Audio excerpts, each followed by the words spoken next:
Well, it's an honor for me. It's what I've always wanted. From a very early age, I didn't want to be, a one-hit wonder or, somebody who burned out pretty quick. My goal has always been, even from when I was, a teenager, was to have longevity in this business. And I didn't know what that looked like. I didn't know what that meant. For the longest time, I always kind of had my sights set on the Country Music Hall of Fame. But I've learned to kind of not necessarily back off from that, but not focus on that so much, because that's kind of out of my control. The only thing that I can do is, just do what I do to the best of my ability, day in and day out. And if it happens, great. If not, I've still done my best work, and I'm okay with that. I can live with that. And so, like I said earlier, I've lived my dream and then some already. So anything that happens beyond this point is just kind of icing on the cake.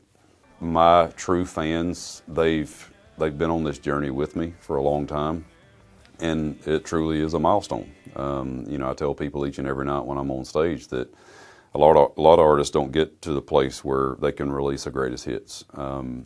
And so I'm very thankful that I've gotten to that place. I'm thankful that my label has believed in me long enough to release something like this. There's songs that didn't make this record that probably should have, and so it's you could kind of discuss this all day long, really, but I think the fans have appreciated it. That's what I've seen so far.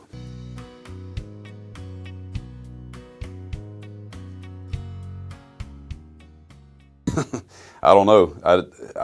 I didn't want it released to begin with, to be honest, because I had already lost my first single because the whole promotion staff at my label had been let go, and so my first single was starting to climb the charts, and then when everybody got let go, there was nobody to push it, and so it fell off the chart, which was a gut punch for me, because I had finally gotten my record deal. I'd finally gotten to where I wanted to be, and then next thing you know, I'm losing my first single, and so it was a scary time for me. And so when the promotion team got reassembled,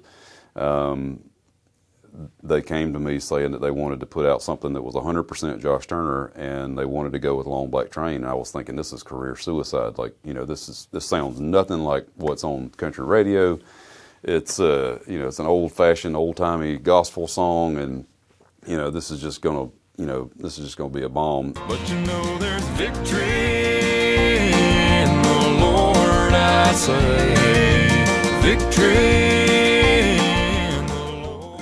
And so they came to me and they were like, no, we promise, like, we're on board unanimously with this. We feel like we can really get it up the chart. And I said, okay. So they went with it, and I mean, they fought tooth and nail for a long time, and at the time, it actually broke the record for being on the chart longer than any other song in history, and so it became my signature song. It sent that record to platinum status. It was the song I sang on my Grand Ole Opry debut, title track to my first record, and it became my first hit and put me on the country music map. It was a life changer, for career and personally. It allowed me to buy my first house, and it was it changed, just everything in my life. It really, I was getting stories from fans about how it had affected them in their life and how it had influenced them. I had some telling me that it had actually saved their life, which really kind of woke me up, because I was in my early 20s at the time, and all I was thinking about was going to the CMA Awards and, going to red carpets and all the glitz and the glamour that the business can bring. But when I started hearing these kinds of stories, it made me realize, you know what, it's like I have an influence that I didn't have before. And so I just really took that to heart and tried to focus more on that than just focus on myself and trying to, become a celebrity.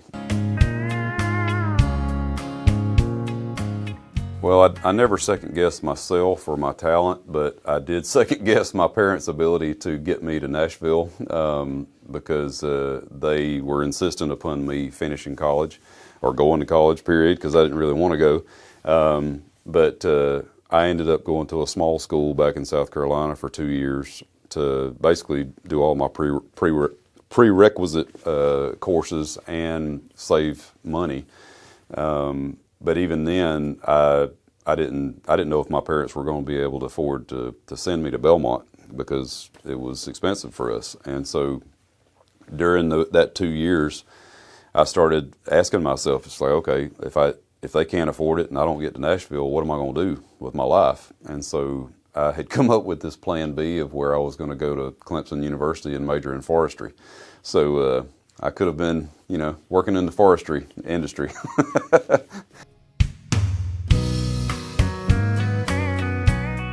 Time will tell. I think they're a little too young at this point. I'm just kind of letting them enjoy their childhood. I've seen other artists that kind of became popular and became stars when they were really, really young, and it had a profound impact on them. Let's just leave it at that.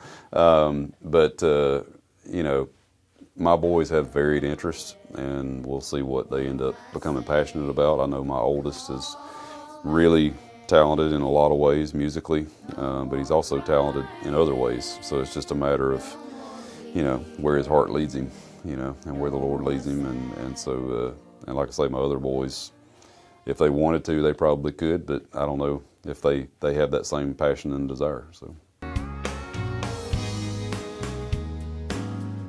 you got to move to Nashville if it's country music you're interested in, and this is where it's at. And so you have to come here, network, learn about the business, learn about how it functions day in and day out, what it takes to make it here, and just be yourself, and just don't quit believing in who you are, and don't quit improving upon your craft. And if you do come here and you get a record deal and all that, you have to kind of assemble a team around you. You have to have good management. You have to have a good attorney and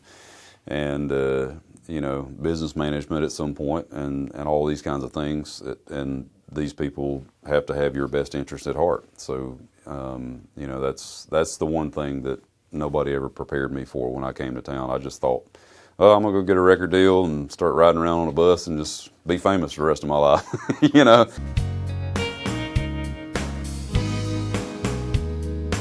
I just want to commend all of those members, because I feel like in this day and time, I feel like rural America is under attack.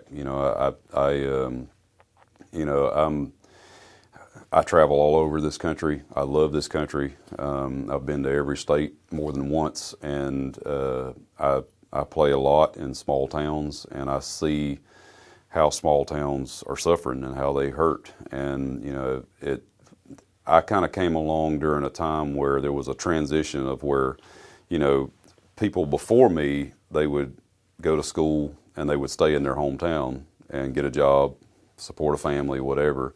But there came a tipping point, and I don't really know the reasons behind this necessarily, but there came a tipping point to where you'd have to leave home to go to a certain college to pursue a certain career path, and then that would lead you probably even further away from home. And so a lot of people would leave home and never come back. And so it just kind of left these small communities, these farming communities, these small towns, just kind of more desolate than they were before. And that, I think that hurts our country in a lot of ways. And so I think, the younger generations who are interested in getting into farming, I think that's extremely important, for our food supply, for our culture, for our economy, all of the above. Just the heart of our country is those people who live off the land and work the land and aren't afraid to get their hands dirty. There's so many young people nowadays that they live in the suburbs and they work retail, and they don't know what it's like to come home, just be covered in dirt from head to toe, and just get a good night's sleep knowing that you've worked hard with your body, day in and day out. I grew up working on a farm. I know what that's like. I feel like I'm one of the last of that generation, that came into country music. And so, yeah, I've watched a lot of changes, so I just want to encourage you know, all those members and all the young people out there just, you know, realize that what they're doing is important.